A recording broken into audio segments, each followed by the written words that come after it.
샬롬.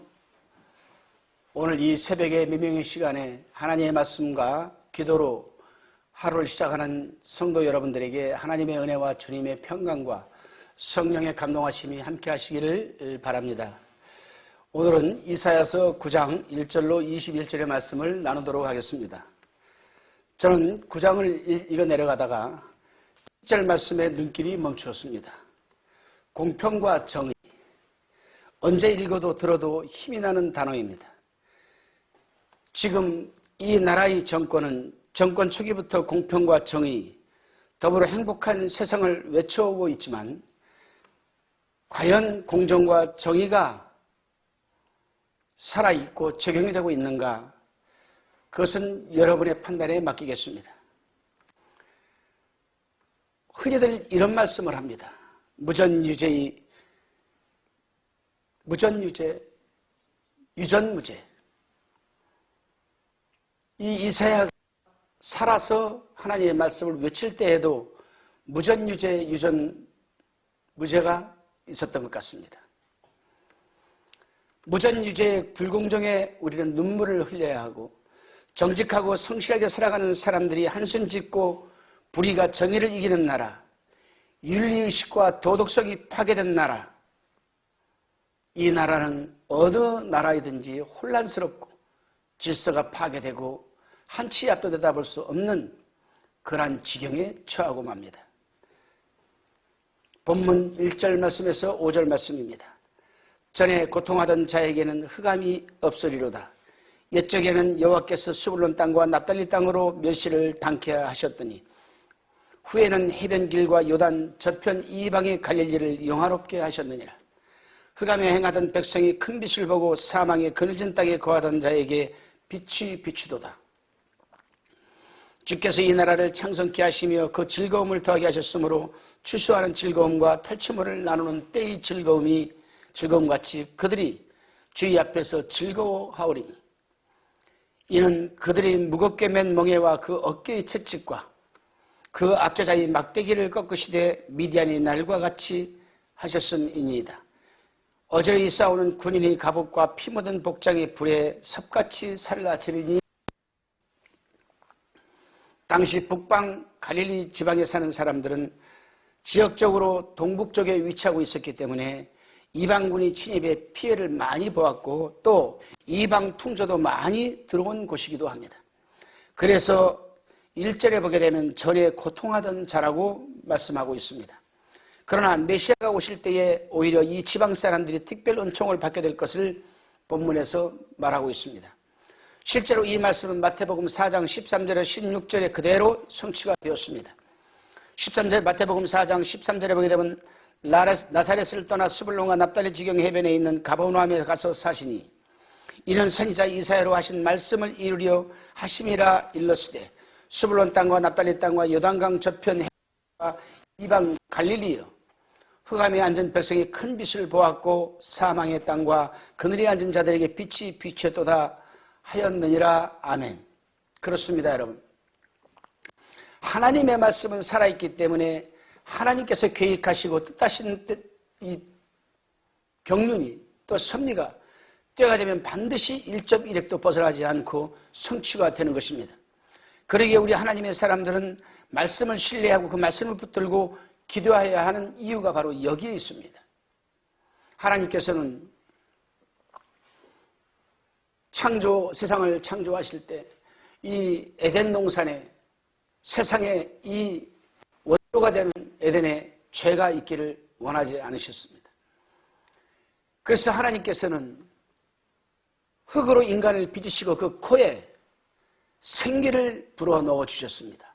이 생기는 살아있는 기운이지만은 하나님의 기운이기도 합니다. 그래서 생명이 되게 했다고 성경은 기록하고 있습니다. 생명. 살아있는 영적인 존재가 바로 우리 인간들입니다. 하나님께 세상을 창조하시고 흙으로 인간을 빚으신 다음에 그 코에 살아있는 하나님의 영을 부어주셨다는 것입니다. 그때부터 우리 인간에게는 이 속에 하나님과 교통하고 하나님을 알아가고 하나님의 뜻을 인지하는 영적인 존재가 되었습니다. 그러다가 하와와 아담이 하나님의 말씀에 한순간에 불순종함으로 그 하나님의 영이 그만 하나님과 우리 사이를 단절시키고 말았습니다. 영으로 죽었다라는 얘기입니다. 오늘날도 우리가 살아가면서 세속적인 사람들이야 하나님의 영이 아예 없지요. 그러나 하나님을 믿는 그리스도인들은 또 성도로 살아가면서도 그 속에 계시는 하나님이 부어주신 영, 오순절날 이후로 보편적으로 우리에게 부어주시는 이 성령을 전혀 의식하지도 않고 무시하고 살아가는 사람이 성도가 얼마나 많이 있는지 모릅니다. 하나님을 욕되게 하는 것 중에서 가장 큰 욕되게 하는 것이 무엇일까? 한번 성도 여러분은 생각해 보셨습니까? 성령을 우리가 의식하지 않는 것이 하나님을 가장 욕되게 하는 것입니다. 그렇기 때문에 우리는 하루 눈만 뜨면은 영적인 전쟁을 치루어야 할 하루가 시작되는 그 시간부터 우리는 내 속에 계시는 성령, 그분의 음성을 듣고 순종하며 오늘도 내 속에 내주하시고 나를 인도하실 그 성령으로 말미암아 온전히 하루를 승리할 수 있도록 인도해달라는 기도로 하루를 시작하는 것이 그리스도인으로서의 정도의 삶이 아닌가 생각을 하게 됩니다. 본문 6절로 7절의 말씀입니다. 이는 한 아기가 우리에게 낳고 한 아들을 우리에게 주신 바 되었는데 그 어깨에는 정사를 메었고 그 이름은 기묘자라. 살아 전능하신 하나님이라 영존하시는 아버지라 왕이라 할 것임이라. 와 평강이 더함이 무궁하며 또 다윗이 위에 앉아서 그 나라를 굳게 세우고 자금 이후 영원토록 공평과 정의로 그것을 보존하실 것이라. 만군의 여호와 열심히 이를 이루리라. 아멘. 6절에 보게 되면은 이는 한 아기가 우리에게 낳고 한 아들을 우리에게 주신 바 되었는데 라는 말씀이 있습니다.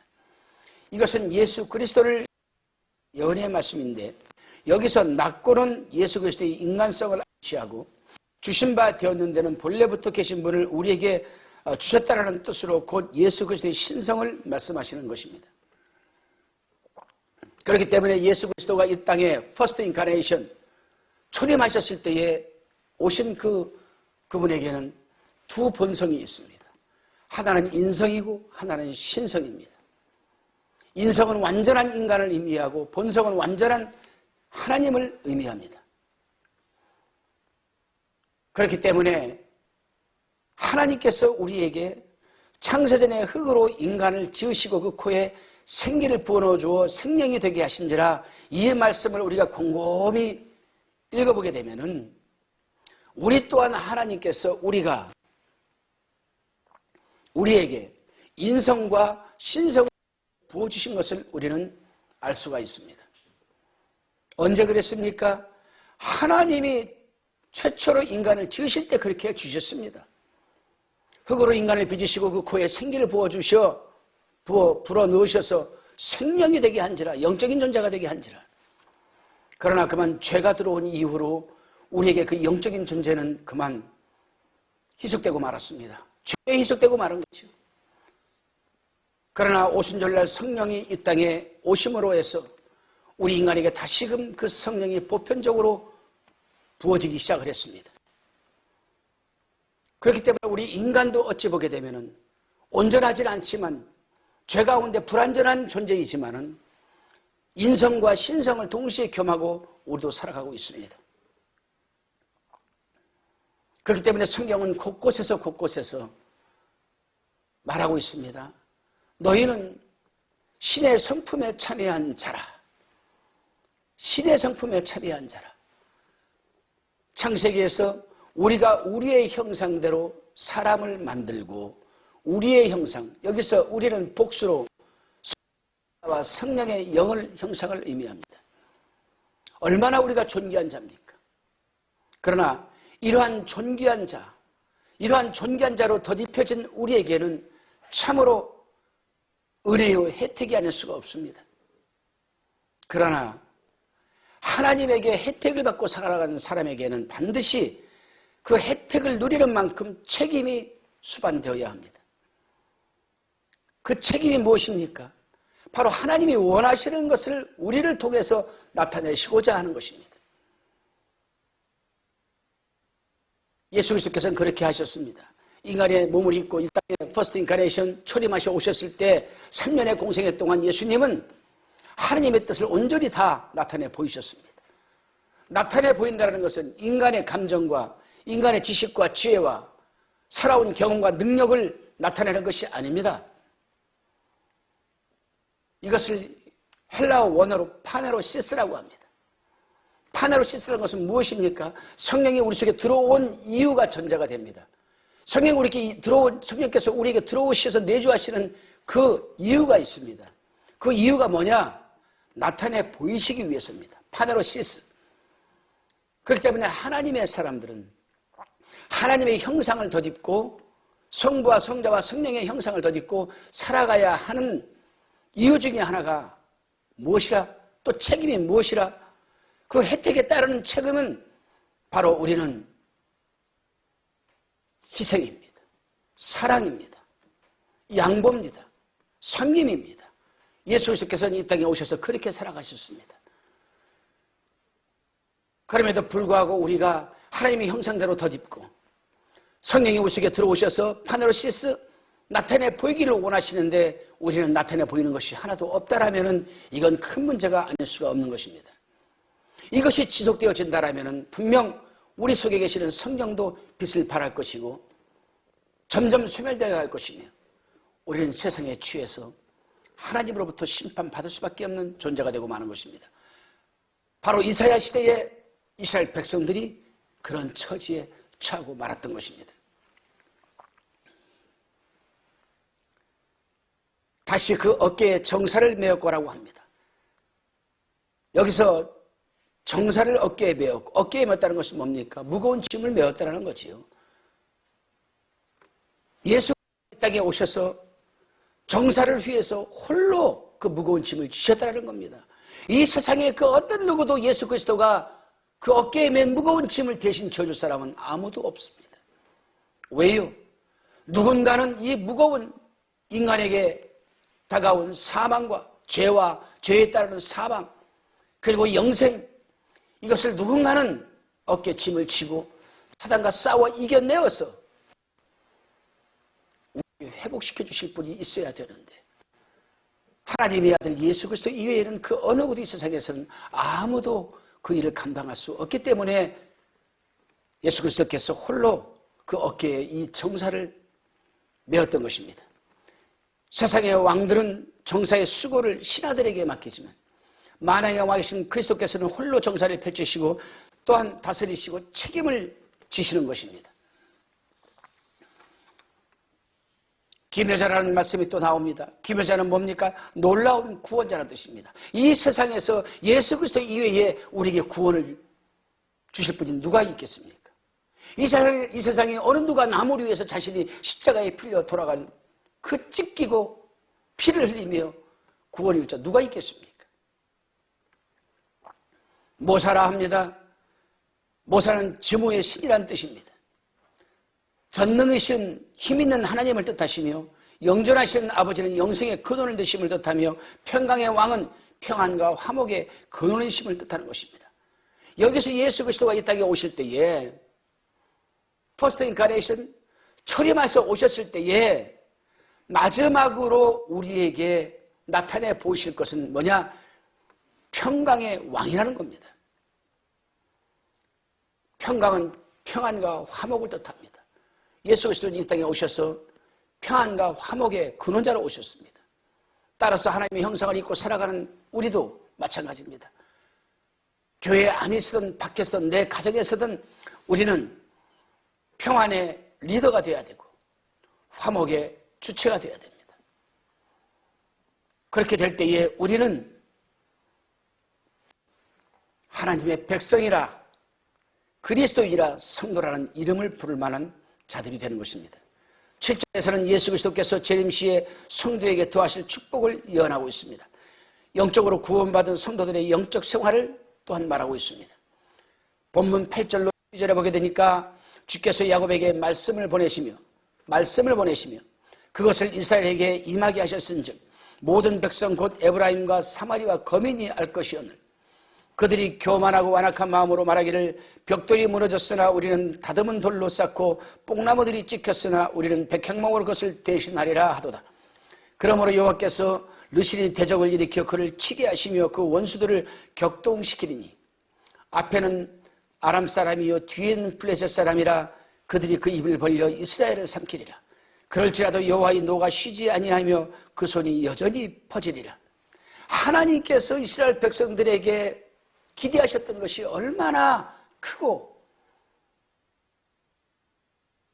간절했으면 그 하나님의 기대가 무너지니까 하나님이 얼마나 화가 나시겠습니까?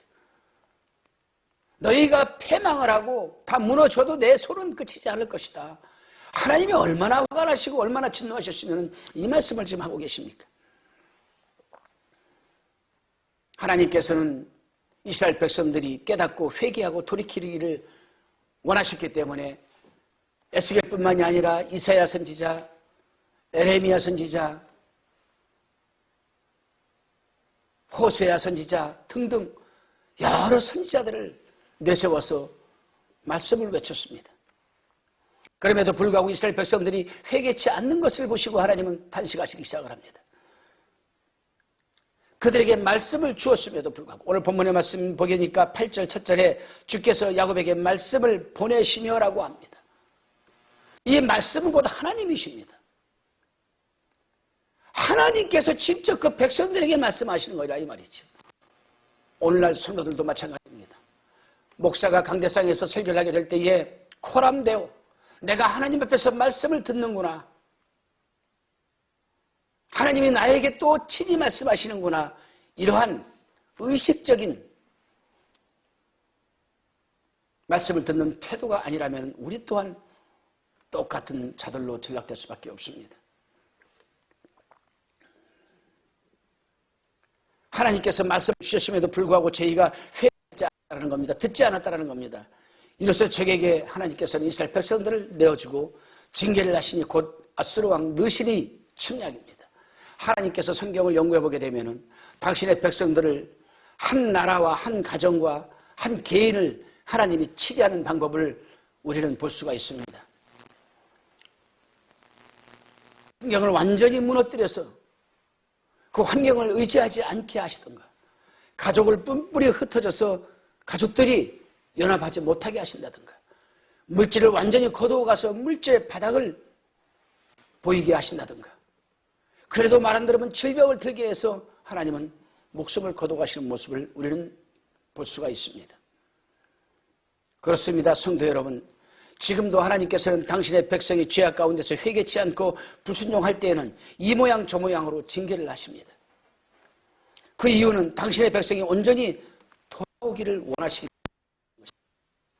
그럼에도 불구하고 우리가 깨닫지를 못하고 불순종하게 될 때에 그 궁극적인 결말은 어떻게 되겠습니까?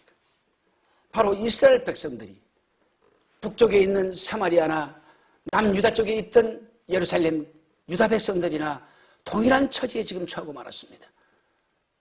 그 수많은 선지자들이 하나님의 말씀을 그렇게 외치고 예언을 하게 하고 선취가 되어 오는 것을 눈으로 목도하면서도 이렇게 불순종하고 우상에 매달리는 것, 이해가 가지 않겠지요. 그러나 분명히 우리가 알아야 할 부분이 있습니다. 이들이 이렇게 할 수밖에 없었던 배경 배후에는 누가 있습니까?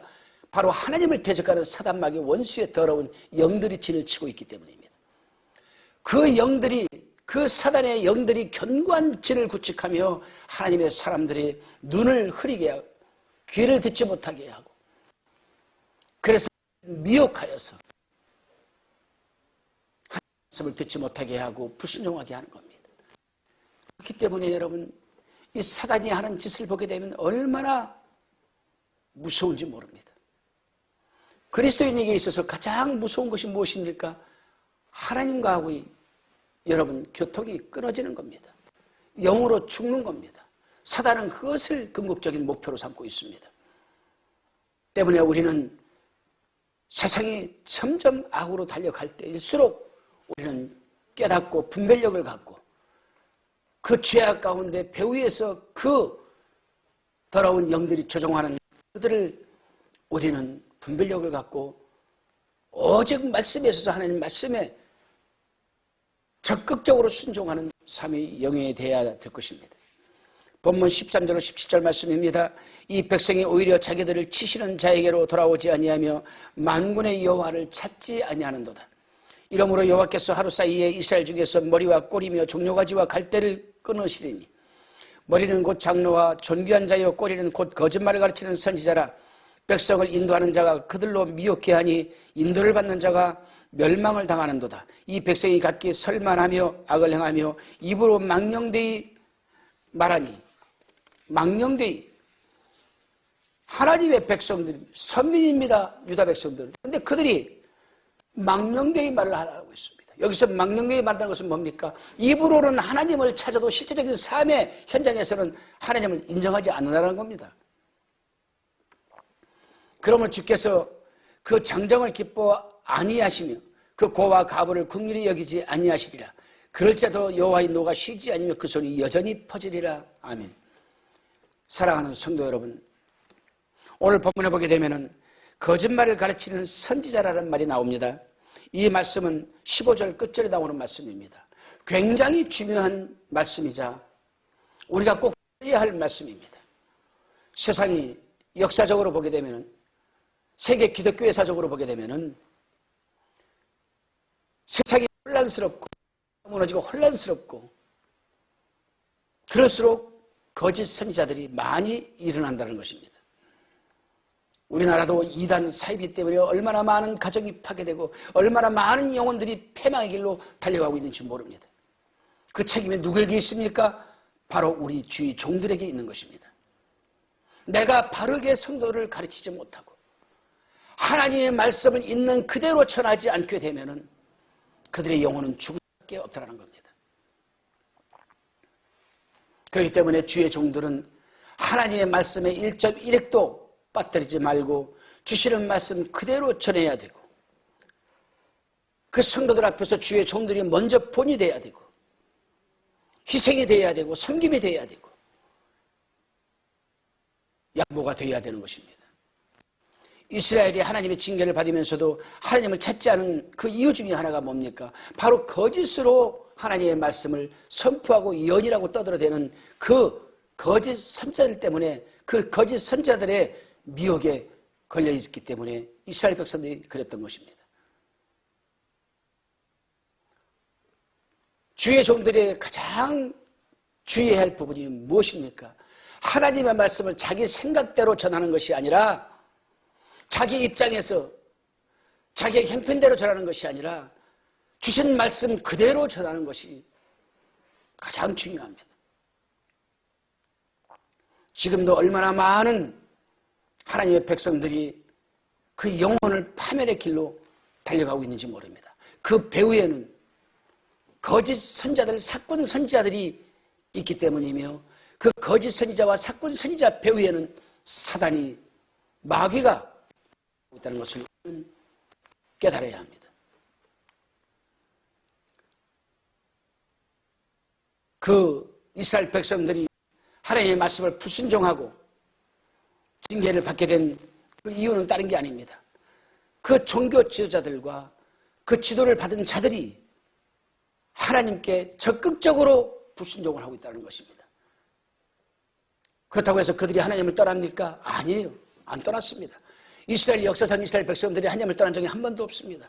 그들은 눈을 뜨면 하나님 성전을 중심으로 살아갑니다. 그럼에도 불구하고 그들은 당장 어려운 환난과 고통 때문에 당장 화려하게 눈에 보이는 그럴듯하게 보이는 우상을 섬기고 거짓 선자들 복이다 복이다 축복이다 축복이다 하는 거짓 선지자들의 말을 쫓았다가 이런 변을 당하고 만 것입니다. 14절에 보니까 머리와 꼬리, 종려가지와 갈대는 상하 계급을 총망라한 범위 대상자라는 뜻입니다. 이런 걸 보게 되면 거짓 선지자가 퍼뜨리는 사건 목자들이 물질을 염두에 두고 거짓으로 하나님의 말씀을 전하는 그러한 것들이 머리와 꼬리, 종려가지와 갈대, 상하, 계급을 망라해서 모든 백성들에게 영향을 끼친다는 것입니다. 그렇습니다, 성도 여러분.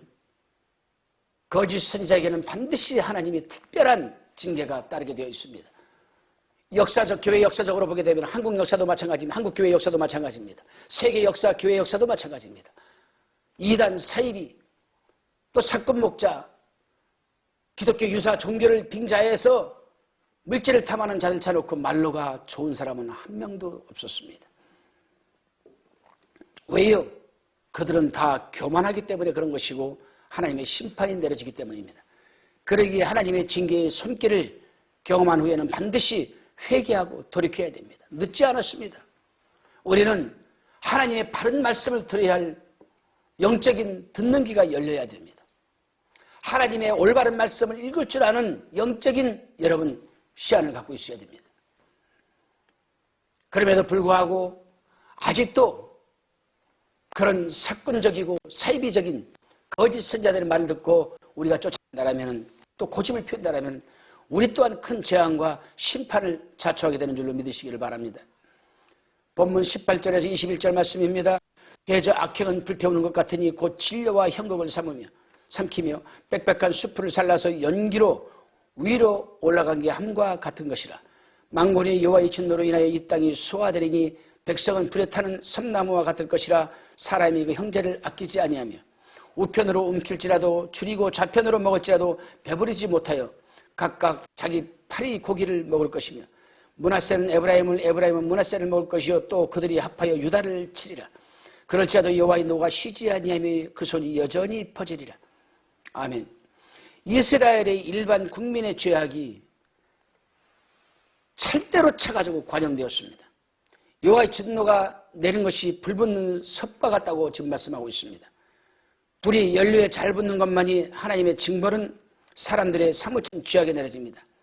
불이 연료에 불을 붙이면 불이 확 살아나는 것처럼 하나님의 징벌 또한 사람들의 사무친 그 죄악 속에 하나님은 그 심판의 불이 내어지게 되어 있습니다. 그러므로 범죄자는 전뇌의 불을 마련하는 것이 되고 자기들 스스로가 죄를 짓고 그 죄로 인하여 하나님의 진노의 불을 자기들 스스로가 지금 붙이고 있는 겁니다. 사랑하는 성도 여러분, 우리는 오늘 기도하면서 이 부분을 놓고 기도해야 됩니다. 하나님, 나는 내가 사건적인 신앙생활을 하고 있습니까? 목회생활을 하고 있습니까? 말씀을 전하고 있습니까? 하나님, 나는 하나님의 이름을 팔고 있습니까? 하나님, 나는 거짓 예언을 하고 있습니까? 우리 성령 하나님 깨닫게 도와주셔서 돌이키게 하시고 온전히 하나님 말씀에 붙들려 하나님 말씀 중심에 서 있게 하며 그 말씀을 온전히 더하거나 감하지도 말고 전하게 하옵소서. 이러한 기도를 이 시간 드려야 될 것입니다. 주시는 나눔의 말씀을 붙들고 기도하시기를 바랍니다. 기도하시겠습니다. 주님께서는 우리 모두의 소망이자 또한 희망이기도 합니다. 그리고 주님의 말씀은 우리 발길의 등불이자 빛이기도 합니다. 또한 주님의 말씀은 우리의 복이자 영생이기도 합니다. 그런 주님의 말씀을 이 세상에 빼앗기지 말게 도와주옵소서. 또한 붙들어 주옵소서. 감사드리오며 예수님의 이름으로 기도드리옵나이다. 아멘. 바로 들어가십니다.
방송 구독, 좋아요 부탁드립니다. 감사합니다.